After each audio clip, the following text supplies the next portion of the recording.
Hello everyone, welcome back to the Sacramento Kings franchise in 2K26.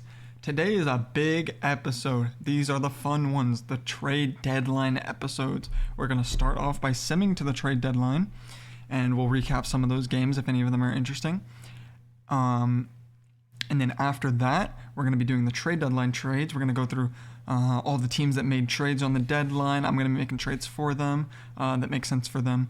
And then after that, we're going to play the game against the Clippers, which is going to be Zach LaVine's return to Sacramento. Not that he was here for a long time, but I mean, we did trade him this season, so it would be his return here. So yeah, I'm going to simulate these games, the trade deadline, and then we're going to get straight into the trades after recapping some of the games. Okay, and I've simulated this last week, and to be honest, there's not much games of note to mention. This one, we lost by, 35 points? Tyrese Maxey just absolutely destroyed us, and everyone played bad. So, definitely don't want to talk about that one. This one was pretty interesting. I mean, DeMar and Sabonis combined for almost 50 points. They played pretty well together. But besides that, I mean, we beat the Celtics, which I guess is a win, but that's really the only win that we got. We even lost to the Washington Wizards, and we also lost to the Memphis Grizzlies. This one wasn't bad either. DeMar and Sabonis played well, but overall, just, not the most interesting stretch of games from us. So now I'm just gonna go ahead and get to the trades. We're gonna get to the trades finally. So yeah, we're gonna get into those now. Okay, so for the first trade, the Lakers are just making a trade to consolidate some of their picks. So they're trading their 2026 first round pick to the Nets because this is a good draft, so the Nets are going to want that pick for more picks in the future that they can use in future deals. So it's pretty simple. We're starting off small for the first trade. But, we're going to get bigger as it goes on. Now, for a second trade, the Lakers are going to use one of those second-round picks that they got, and they're going to package it with Gabe Vincent's contract for a very similar contract and Matisse Thybulle. So, getting a better defender and getting rid of Gabe Vincent. All right, these are coming at you fast. As you can see, they're kind of grouped by team, so we're focusing on the Lakers here. The Lakers are trading Dalton Knecht and Jared Vanderbilt and Maxi Kleber for Colin Sexton and Mason Plumlee. Colin Sexton and Mason Plumlee are both expiring deals, and the Hornets get Dalton Knecht, who they were trying to trade for last year. So yeah, that's pretty much the idea behind this trade. The Lakers get a scorer off the bench, which they kind of need. They don't really have that much scoring off the bench right now, and they get rid of Dalton Knecht, who they haven't even been really using this year, and they get some expiring contracts, so they can spend a lot in free agency. Okay, and our next trade is very simple. It's just Jonathan Isaac and a second-round pick for Haywood Highsmith. The Magic get a better shooter and still a good defender in Haywood Highsmith, and the Nets get Jonathan Isaac, whose contract isn't great, but they're taking on a second-round pick in the future for it. So, really simple deal. Magic should be a little bit better with this. They get a rotational piece while getting rid of Jonathan Isaac, who's been kind of terrible for them. All right, another Brooklyn Nets deal here. They're trading Daron Sharp for Ochai Agbaji and a Toronto lottery-protected first-round pick in 2028. This deal gets Brooklyn another young piece that might be useful in the future, and it gives Toronto a good backup center, which they have been desperately needing. Bang! Massive trade here. So the Jazz are getting rid of Lauri Markkanen. He's having a career year shooting the ball. He's averaging about 25, 26 points a game, and they're getting back Jeremy Grant's contract, Robert Williams, and 2 first-round picks. Now, the idea behind this is they're getting rid of Lauri Markkanen, making sure they secure a top pick in this next draft while still getting some draft capital and tradable-ish contracts in Robert Williams and Jeremy Grant. And the Blazers are getting Lauri Markkanen, having a career year. They're going to go into this year, maybe try and compete, get in a play-in spot. But next year, they're getting Dame back, so they'll have Dame, Lauri, Denny, and, their defenders and centers that they've already had on their roster. They're going to be looking really good for next year. and they can also compete this year. But this is really a move to push them over the top for next year. We all knew this one was coming. Jonathan Kuminga traded to the Pelicans with Brennan Pajimski and a first-round pick for Trey Murphy. Trey Murphy is going to be available in the future. He's on a pretty decent contract for his value. He's a good shooter. He should fit in Golden State well. This is really a deal to get rid of Kuminga, who they have been struggling to do anything with for a while. And Pajimski also isn't fitting in well there either. So they get off both of them. They get a good shooter back, who's also a pretty decent defender. And New Orleans is going to head towards a rebuild with Kuminga, Derek Queen, and Jeremiah Fears leading the way with that, which does mean Zion is probably going to go at some point, but it will not be this year. They're probably looking more towards the offseason for that move. Klay is coming home. The Mavericks are going to Klay Thompson, a second-round pick for Moses Moody. The Warriors are entering win-now mode. They want proven vets. They're getting rid of Kuminga, Pajimski, and Moody. They're trying to get older guys who have more promise, who they can try and win a championship this year with because they're playing really well. Also, Klay Thompson went to the Mavericks to play with Luka Doncic, and Luka Doncic is not there anymore, so this trade gets him out of Mavericks purgatory, and hopefully this can lead the Warriors back to another championship with the Splash Brothers together. Okay, so this one's a three-teamer that sees Daniel Gafford going to the Celtics, Anthony Simons going to the Mavericks, Caleb Martin and Dwight Powell, along with a first-round pick, are going to the Nets as kind of salary filler in the trade, and the Nets have a lot of open salary cap, so they receive a first-round pick for taking on bad contracts.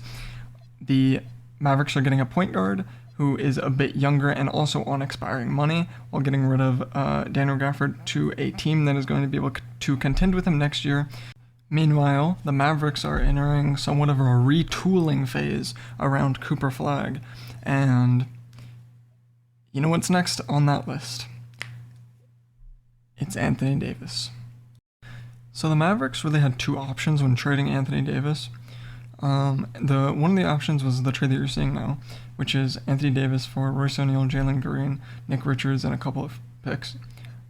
This trade isn't bad, and the Mavericks were interested in taking it, but they know where they messed up last time with trading Luka Doncic without talking to him, going behind his back. So they decided that they want to try and build trust within the players that they have. And they talked to Anthony Davis and they said, we have these two trades, right?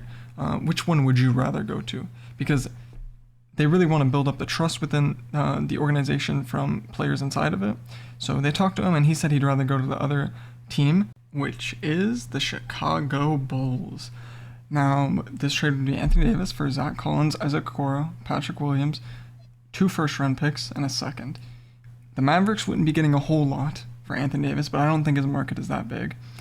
And 2 first-round picks and a second is pretty decent for his value, I think, at this point. You get a couple of youngish players that, you might be able to retool or fit in the Cooper Flag retool, but really it's just about retooling around Cooper Flag.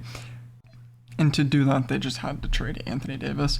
Now, for the Bulls do this because the Bulls have been in play-in purgatory for how many years? And they said, you know what? We can't draft well. We're never good, but we're never bad. Why not just go all in? We're gonna get Anthony Davis. We're gonna keep a lot of our guys, and we're gonna just try and compete because we don't draft well anyway. So why not? Last but certainly not least, we are trading DeMar DeRozan for Terry Rozier's contract and a first-round pick. So we get Terry Rozier's money, which is pretty much just dead money. They're not even sure if they can do this trade in real life because they're not even sure if they can trade that money, but they're doing it in 2K. I don't care. The Heat are getting a scorer to try and, again, win now because they're playing really good this year. And the Kings get to tank harder and get draft capital for it. So it's a win-win. Phew. Now, after all of those trades, we can finally get into some basketball. Finally. There's a lot of trades that went on. Let me know how you guys feel about them in the comments. Obviously, not going to go back on any of them, but, let me know if you think it was good for a team or bad for a team. we'll see what happens. So today we are playing the Clippers, who are a new look Clippers team. They got Zach LaVine from us. It's his revenge game against us, as they get an easy dunk in the paint. It's also a new look Kings team. We don't have Zach LaVine, we don't have DeMar DeRozan anymore, two of our top scorers. We are going to need Malik Monk, Keegan Murray, and Sabonis to pick up a lot of the scoring load, as Sabonis starts it off well with a layup inside the paint. Harden shoots the three, Sabonis gets the rebound, kicks it up the court to Russell Westbrook on the fast break, goes for the reverse lay and one. The Kings starting off great so far. A lot of trades around the league going on. We're going to see how they all shake out. We're going to see the Clippers have been playing a lot better with Zach LaVine since they added him. Their record, as he gets a three, their record has gone up a lot, winning most of their games of their last 10. I think they're 8-2 in their last 10 as of this game. As John Collins hits a three for us, who we got from the Clippers. He's one of their players. Clippers are a great defensive team. They got a couple of great stars. They got James Harden, who we all know is a star, Kawhi Leonard, who is a star when he plays, and they added Zach LaVine, who's a great scorer, great shooter, and they have great defensive pieces to go along with them. As we get Malik Monk hitting a little floater. Kings are starting off this game pretty good. Not many issues going wrong. We got Keegan Murray on Kawhi. He just gets absolutely thrown out of the way. That was ridiculous. But so far, it's not going too bad. We're up by 2. James Harden hits a fading 3. No, that was a 3. I thought his foot was on line. That was a 3. It's a fading 3, which was a bit ridiculous. Kawhi gets Keegan jumping, just dunks it down. Keegan cannot be jumping on those. He's got to play some good defense there. We kick the ball out to Sabonis. Sabonis on the perimeter, turning the ball over to Cam Reddish. Cam Reddish was picked up after the Zach LaVine trade, because they got rid of too many players. They had to pick up some in free agency, and they picked up Cam Reddish and Kenyon Martin Jr., who are two really good defensive players that they added to their roster to go along with the offense that they traded for. They kind of replaced Chris Dunn's defense, which they had there, as they get another steal and another dunk. They replaced Chris Dunn's defense that they gave up to us, and they added a little bit of offense, because I think they've been playing good since they get there. Schroeder gets the little Euro step, like deceleration layup in the paint. It's beautiful to see. Kobe Sanders just laying the ball up beautifully. That's the rookie that they picked up. He's a bit of an older rookie, but he's looking great. And he's a much needed add, considering, wow, Keon was draped over him there and he hit that shot. But he is a much needed pickup from them, as they need to get younger, even though he's an older rookie, and they need to get pretty much anybody in that can help them, because they have been struggling this year. Kenyon Martin Jr., one of the additions we were talking about, just absolutely dunked on Sabonis, getting the and one, and he's going to convert it.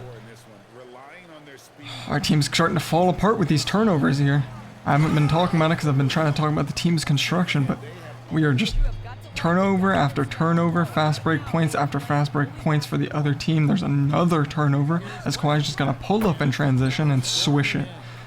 We are down by about 16 at this point, as Nate Clifford's going to hit the shot at the end of the quarter. That's big from Nate Clifford. We're going to need him to step it up too, as Malik Monk is moving from the bench to the starting lineup. And we don't have DeMar, we don't have Zach LaVine anymore. Chris Dunn hitting a little layup there on Chris Paul. But we're going to need a lot of our players to step up and fill the gaps of the players we traded. But that's kind of what we wanted. Malik Monk with a little step back mid-range. Finally getting something going. Was kind of quiet in the first quarter. We kind of wanted to get rid of a lot of our guys, because we wanted the ability to tank and get a higher pick in this draft, which is what we did. But it is going to mean that everybody else is going to have to step up a bit. It's going to give our younger guys a lot more minutes, and it's going to make some of these games pretty rough. As you can see, we're down by 12. We're having a lot of turnovers. The Clippers look unstoppable on offense. Kawhi's just having the most open pull-up of all time. And listen, I do just want to say something here. I am not the best 2K player. Breaking the fourth wall here. I'm not the best 2K player. But, you know, it is what it is. I'm going to blame the players, as Keegan Murray gets an insane steal there. I'm going to blame the players, even though it might be my fault. I want to recognize that. Okay, anyway, back to the game. We got Malik Monk getting Kenny Martin Jr. on the jump and dunking it down. I think that was on Chris Paul. It was. Knocking over Chris Paul and just dunking it down. Malik Monk with the dunk. And then Chris Paul is just going to come back down on the other end, hitting the and one mid-range shot. Chris Paul has still got it. It's not looking good for us. We are down by a lot of points. We are struggling very heavily. We are struggling defensively. We are struggling offensively. We are struggling with our playmaking, with our rebounding. There is no area on the court right now that we are doing good in. And that's kind of okay. Listen, we want to tank. We want to lose. But we don't want to lose like this. We don't want to lose by 20. We want to keep it close and then lose so we can get higher draft pick odds, right? As they get another steal and Kawhi just dunks it down in transition. We need to get control of the ball. I don't know what is happening. We are having turnovers after turnovers after turnovers. Look at that wide open passing lane. Zubac's hitting Derrick Jones Jr. for the dunk. James Harden driving in the paint with a little hop step, gets blocked by Keegan. Keegan showing some great defense this game, but absolutely zero offensive bag. Look at him go. He's got James Harden on him, who's not a good defender, and he just misses the layup. Absolutely disgusting. Great defense, but horrible offense. At least somebody's trying on defense. I mean, is that going to be a plus, or is it like a negative because he's not playing any offense along with the defense? He's going to have to step it up. We need it. Keegan is one of the pieces that I said he's going to stay on this team. He's not really tradable. Domantas Sabonis working in the paint. We were saying we're going to keep Keegan Murray. He's going to be hopefully one of our pieces for the future, but he's got to be able to play some offense. We need him to play at least somewhat decently. As Kawhi Leonard with the open mid-range shot, absolutely no defense on him, it's going to bounce in. This is really disgusting to watch. As we are down by 19 with 4 minutes left in the second quarter. Dennis Schroeder with the little sidestep mid-range hitting it. Hey, we're only down by 17 now. Isn't that nice? Passing it to the corner, we got Russell Westbrook. Westbrook to Sabonis. Sabonis with a little fading mid-range? A little post-fade mid-range from Sabonis. Sabonis getting a little bit more active than he usually is. Now that we have some players gone, he's really going to have to step up his scoring game. We want him to be a good passer. We want him to be a good scorer. That's what we're going to need him to do. He's already great at rebounding. He's always been a great rebounder for us, but we're really going to... I want him in the 20s. I want him in the 20s and the 10s for points and assists. I want him averaging triple doubles for us. As Russell Westbrook hits a bailout three that possession. Ridiculous. James Harden just with a quick three-pointer. Nothing but net. No defense seen anywhere on that play. Chris Dunn, top of the key. Using the Precious Achiuwa screen. Hitting the corner, Sabonis. Three-pointer. Rolls in. Nice shot by Sabonis. He's got 13 this half. Fantastic. That's what we want to see. We might be down by 24 points, but it looks fantastic, right? As we see horrible defense, Zach LaVine just getting the open layup. Getting some revenge on us for trading him. Which, you know, I don't even think he blames us. I think he's probably happier in LA. Probably a couple hours down the road to LA. Gets on a little bit of a better team who hopefully can compete this year. He's probably happier there. Cam Reddish scoring again. He wasn't even a part of the trade, but he seemed to be a fantastic pickup for them. Scoring a good amount, getting tons of defensive stops, and they get another offensive rebound, and they get some more points in the paint. Our defense has been struggling in the paint, as it always has. If you watched the last episode against the Mavericks, that wasn't great. And then our defense and offensive rebounding, or I guess defensive rebounding has been awful. We're just going to go straight to the next half because this is awful. See you guys there. Alright, starting off the second half in the third quarter, we got Kawhi hitting James Harden in the paint. No resistance. That's what we like to see. Sarcasm, obviously. This is pretty hard to watch. Zubac's top of the wing. Derrick Jones Jr. to James Harden. Horrible defense being played on him. Euro steps to the paint. Too easy. Somebody help Russ. He's getting eaten alive out there. Keegan Murray going to the paint on LaVine. Lord help us. Zach LaVine is blocking Keegan Murray in the paint. Oh my goodness, this is awful to watch. Leonard just hitting Derrick Jones Jr. open in the corner. It was a mid-range at least. At least we're not giving up three. We're almost down by 30 at this point. Oh no, James Harden pulled up mid-range. We're down by 30. If you told me we would be down by 30 after trading DeMar DeRozan and Zach LaVine, I'd believe you. Because who else on this team is supposed to score and run the offense? Sabonis, hopefully, as he's got 15 off of the mid-range, but it is not looking good. We have so many turnovers. We have no defense. Our bigs aren't guarding the paint. Our guards aren't guarding the perimeter. Our wings aren't guarding anything. Keegan Murray actually is playing somewhat decent defense as, you know, it's Malik Monk with the little dunk. You'd like to see Monk with the dunk. His offense is somewhat there at least. Him and Sabonis are really our only offensive players at this point. As Kawhi Leonard open in the mid-range, down by 30. Isn't this great to watch? If this is what the rest of the year is going into entail, it is going to be pretty bad. Sabonis in the post just holding the ball. Hits Malik Monk. Off of the cut. Nice shot by Monk. You'd like to see plays like that, to be honest. Keegan Murray gets absolutely destroyed again in the paint. Kawhi Leonard hits Derrick Jones Jr. He misses it, but we get up the offensive rebound, and they get another one up by, what is that, 31 now. Nice, I love losing by more than 30. Oh, nice. Make that 33. As Brook Lopez hits the mid-range. Malik Monk working on Kobe Sanders hits Bogdan Bogdanovic in the corner. He hits the 3. He was from the Clippers. He's giving us a little, at least some offense. He's got 8 points. Kawhi Leonard, pull up from 3. Hits it. Wow. They really cannot miss this game. This is pitiful. No defense, and even when there is some defense, they're not missing. As Kenyon Martin Jr. gets a little bit of a dunk. Kenyon Martin Jr. again. Driving, kicking to Chris Paul. Chris Paul's hitting the 3. Chris Paul, he's old as hell, but he can still do it, at least against us. Driving to the paint. Wide open. What the hell is Dennis Schroeder doing? No defense there. I can't believe what I'm watching. Dennis Schroeder driving to the paint. He's going to at least get something back. They didn't have any defense on them. At least he's getting some on offense of what he's giving up on defense. This game is going so bad. We're subbing in Maxime right now. The rookies are going to get some burn. And around now is when I'm realizing we're going to need to move the lineups around on this team. Keon finally hitting a 3, which is good to see. But I think we're going to move the lineups around. We're going to start giving, you know, some different looks to different guys. I want to see some more defensive lineups, maybe with Keon and Chris Dunn.